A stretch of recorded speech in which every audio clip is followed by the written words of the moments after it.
Good morning 12th class. अगला lesson है अपना ट्रबल इन बोहेमिया। और इसी पाठ का एक और नाम भी आपको देखने को मिलेगा और वो है स्कैंडल इन बोहेमिया। ये पाठ इन दो नामों से जाना जाता है कि बोहेमिया का कांड या बोहेमिया एक देश है और वहाँ का बोहेमिया एक देश है और वहाँ की एक समस्या है। समस्या क्या है इस पर चर्चा करेंगे। राइटर देखें आप पहले आर्थर कैनन डायल हैं जो स्कॉटलैंड के हैं। ये नीचे लिखा भी है देखिए। आर्थर कैनन डायल वो जो स्कॉटिश राइटर यानी स्कॉटलैंड के रहने वाले हैं। वो मोस्ट नोटेड उनको मूल रूप से जाना जाता है फॉर क्रिएटिंग क्योंकि उन्होंने रचना की है द लेजेंडरी। लेजेंडरी का अर्थ होता है जी बहुत प्रसिद्ध, world famous fictional character. Fictional यानी काल्पनिक कैरेक्टर पात्र।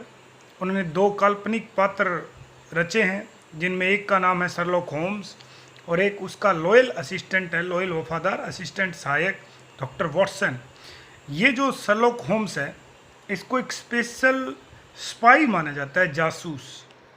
उन्होंने जितनी भी कहानी लिखी हैं उन सब में शर्लॉक होम्स को काल्पनिक रूप से एक बहुत बड़ा जासूस माना है। कई कहानियाँ उन्होंने लिखी हैं जिसमें बार बार शर्लॉक होम्स का जिक्र आता है।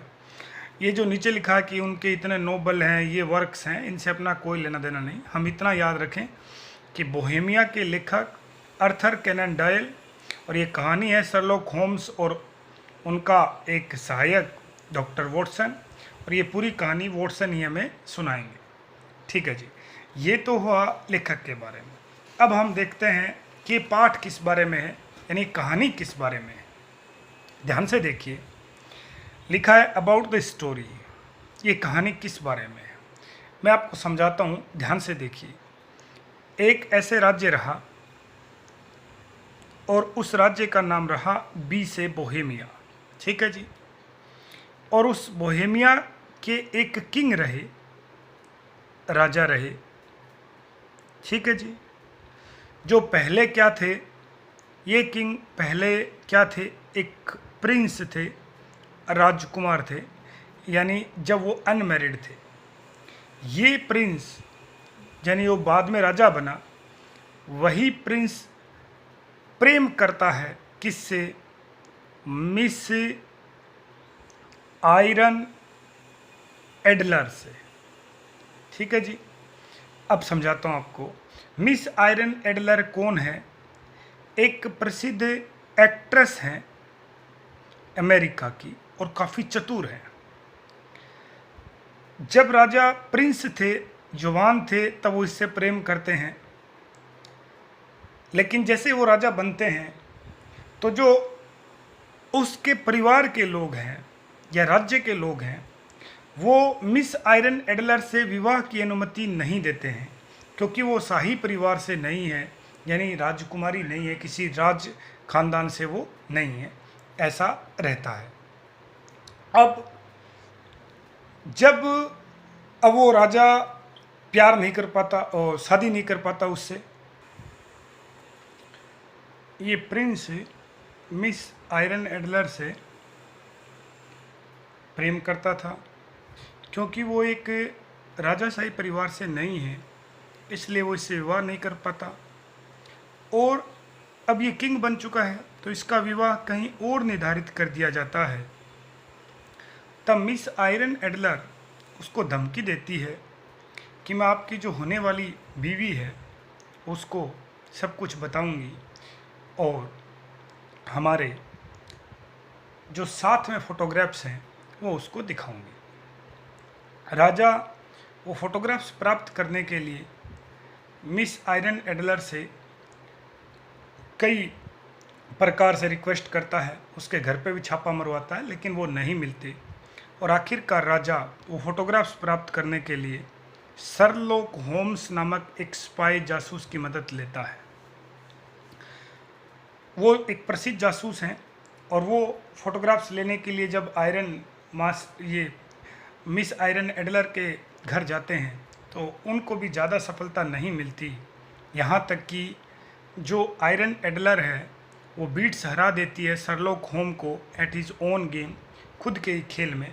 हालांकि वो एक बहुत अच्छी महिला थी, राजा से पहले ही वो भी अपने लॉयर यानी अपने वकील से विवाह कर लेती हैं और राजा को फोटोग्राफ्स जो हैं वो दे देती हैं। वो पैसे वगैरह कुछ नहीं लेती, ना ही राजा को ब्लैकमेल करती हैं। लेकिन कुल रूप से आप यदि देखेंगे तो जो स्टोरी है trouble in Bohemia is about Sherlock Holmes, वो शर्लॉक होम्स के बारे में है एंड मिस आयरन एडलर और उनके बारे में।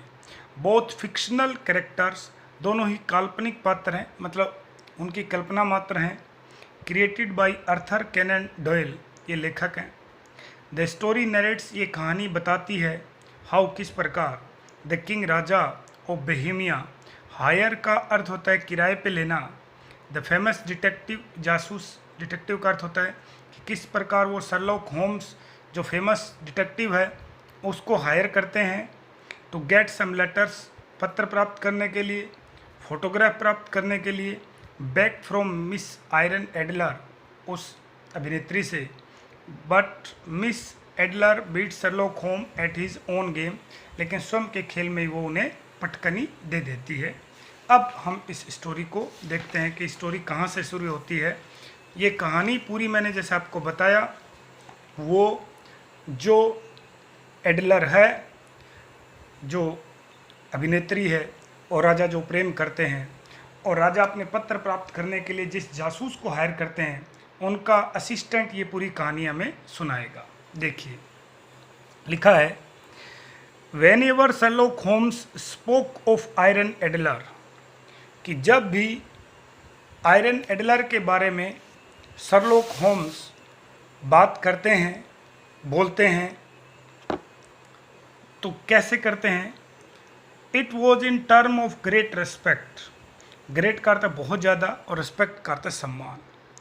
तो जब भी वो आयरन एडलर की बात करते हैं तो बहुत ज़्यादा सम्मान के साथ बोलते हैं।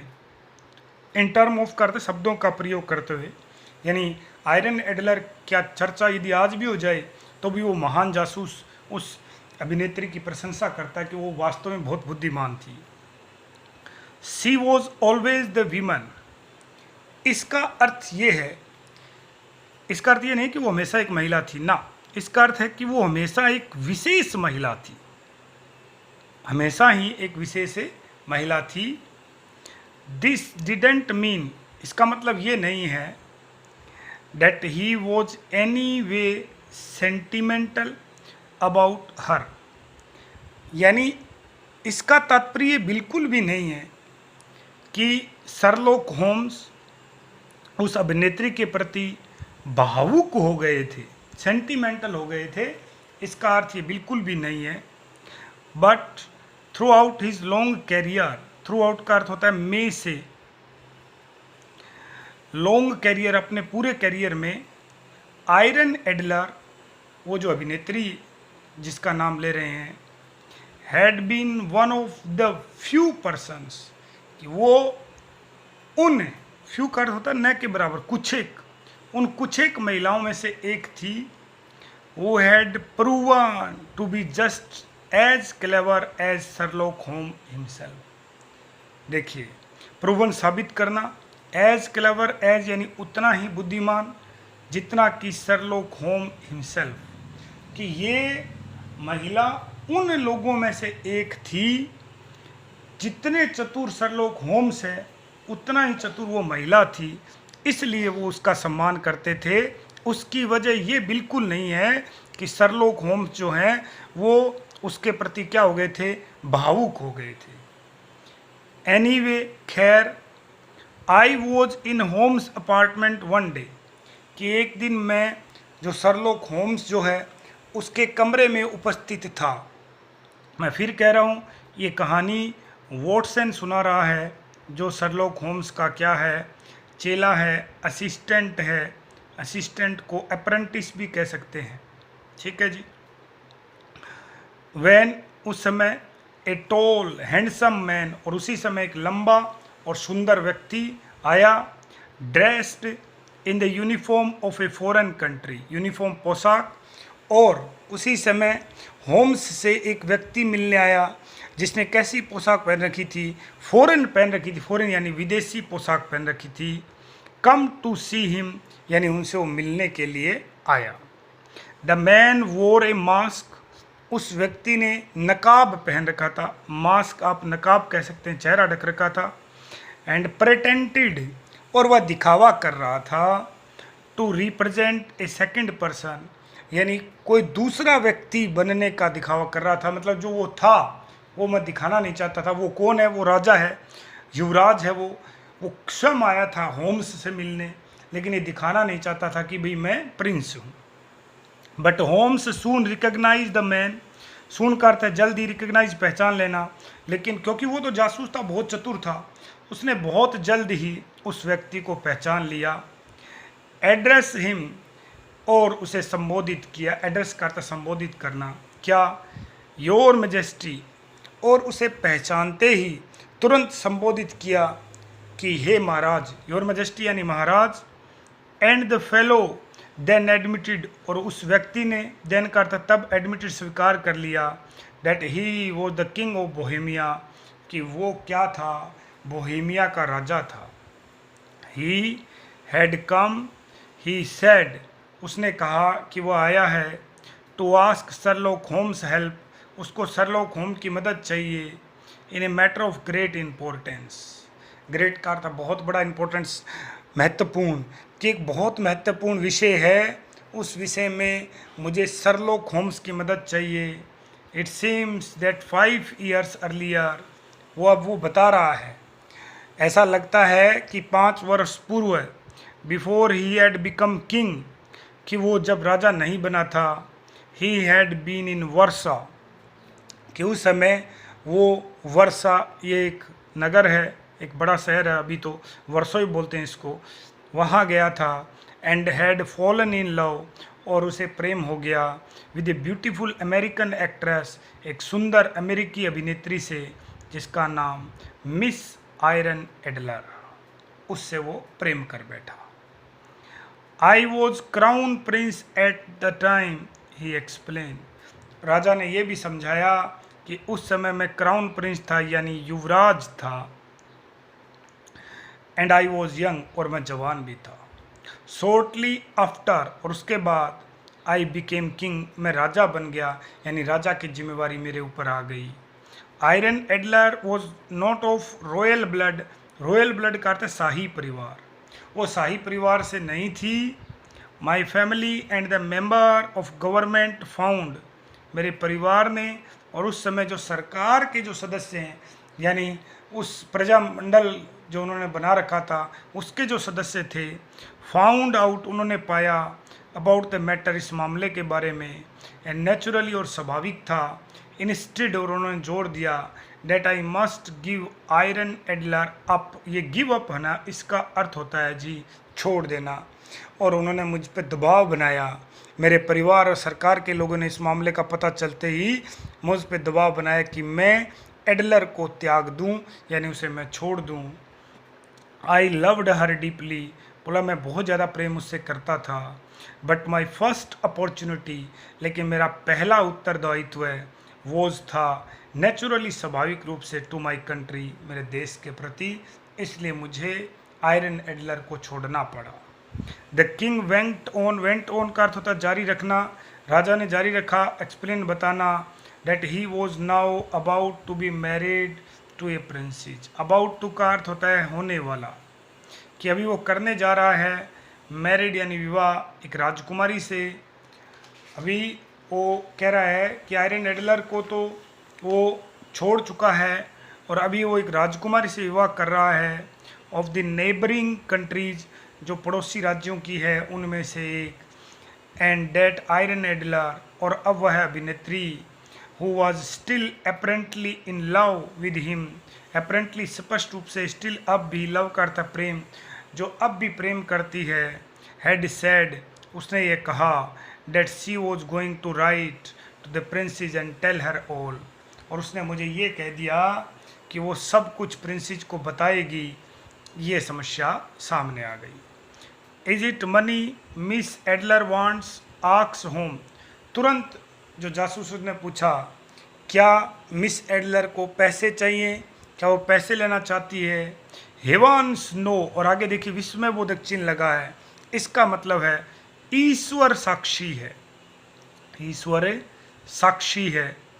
इसका मतलब ये है, यानी भगवान के लिए आप ऐसा मत बोलो। Said the king, she is not that kind of person, कि वो इस तरह की महिला नहीं है, उसको कोई पैसे नहीं चाहिए। शी सिंपली इंस्टेड, वह तो साधारण रूप से इस बात पे जोर दे रही है that she still loves me, कि वह अब भी मुझसे प्रेम करती है। And then she refused to let me marry someone else, refuse मना करना, मैरी विवाह समवन एल्स किसी और से, और इसीलिए वो मुझे किसी और से विवाह नहीं करने देना चाह रही। मुझे कह रही है कि आप किसी और से विवाह नहीं करें। I suppose she has some letter of yours, मैं सोचता हूँ, होम बोल रहा है कि मुझे ऐसा लगता है कि आपके कुछ पत्र उसके पास हैं। But we can prove that they are false, लेकिन हम साबित कर देंगे कि वो पत्र क्या है, नकली है। सेड होम्स, होम ने कहा। लेकिन राजा क्या बोलता है, they are written on my own private paper, private निजी। हर राजा, हर कंपनी, बड़ी संस्थाओं के लेटर पैड होते हैं कि बोला वो तो मेरे लेटर पैड पे है। And in my own hand writing, और मेरी खुद की लिखाई में है। सी ऑल्सो हैज़ माई फोटोग्राफ, और उसके पास मेरी फ़ोटो भी है। अब देखना वो क्या कहता है जासूस, we can prove that paper was stolen, हम साबित कर देंगे कागज़ तो चुराया गया है। That your hand writing was copied, और हैंड राइटिंग की तो कॉपी हो सकती है, नकल हो सकती है, नकल की गई, हम ये साबित कर देंगे। और बात रही फ़ोटो की, any one can buy your photograph, आप राजा हैं, आपकी तस्वीर तो कोई भी खींच ले सकता है, रख सकता है, परचेज कर सकता है। इसी बात पे राजा को हंसी आती है और वो क्या कहता है, अनफॉर्चुनेटली, दुर्भाग्य से, she and I were both in the same photograph together, together एक साथ, सी यानी वह, आई यानी राजा, बोथ दोनों, हम दोनों ही एक तस्वीर में एक साथ हैं। अब बताओ क्या कहोगे। सेड द किंग, राजा ने कहा। तुरंत जासूस बोलता है, डैट इज क्वाइट डिफरेंट, हाँ ये अब अलग बात हो गई बिल्कुल। Have you tried to get the photograph from her in any way, क्या आपने किसी तरह प्रयास किया उनसे वो तस्वीर लेने का, छीनने का कोई तरीका अपनाया। तो वो कहता है, I have had the police exam her apartment, कि हाँ मैं पुलिस द्वारा उसके कमरे की छानबीन एग्जामिन यानी छानबीन करवा ली है। I have had her stopped on the street, मैंने उसको गली में, बीच गली में भी रुका के चेकिंग की है। आल्सो वाइल ट्रेवलिंग, यात्रा करते समय भी। But nothing has been found in her pocket books, लेकिन मुझे कुछ भी नहीं मिला उसके पॉकेट बुक का अर्थ होता है ये यात्रा करते समय जो बैग वगैरह रखते हैं, बैग कह सकते हैं, उनके बैग्स में, और इन हर ट्रैवलिंग बैग्स। वो कह रहा है कि वो मैंने उनको कुछ भी उनके यात्रा के बैग में नहीं मिला। और पॉकेट बुक यानी डायरी जिसको कहते हैं, छोटी सी डायरी जो पॉकेट में रहती है, ये करना। ट्रैवलिंग बैग ये इधर वाला हो गया, कि मैंने जो यात्रा करते समय जो बैग रहते हैं उनमें भी कुछ नहीं पाया, और जो डायरी रहती है उनके पॉकेट में उसने भी नहीं पाया। यू सी, आप समझ रहे हैं Mister Holmes, not only is Irene Adler a beautiful women, न केवल वो एक सुंदर महिला है, बट सी इज क्लेवर, लेकिन वो चतुर भी है, हाईली इंटेलिजेंट एज वेल, और उतनी ही ज़्यादा बुद्धिमान भी वो है। इससे आगे का पार्ट हम आगे देखेंगे। आई होप ये आपको समझ आया होगा। आप नियमित रूप से वीडियो देखें, आपको कुछ भी डाउट आप पूछ सकते हैं, बस आप मेहनत करना ना छोड़ें। हो सकता है अपना ये प्रोग्राम 1-2 महीने और चले, तो हम पीछे नहीं छूटने चाहिए, अपना प्रयत्न पूरा रहे। ये नहीं कि एक दिन देख लिया, एक दिन नहीं देखा। आप उस क्लास में हैं जहां आप सिर्फ आपको मार्गदर्शन की आवश्यकता है, बाकी करना आपको खुद है।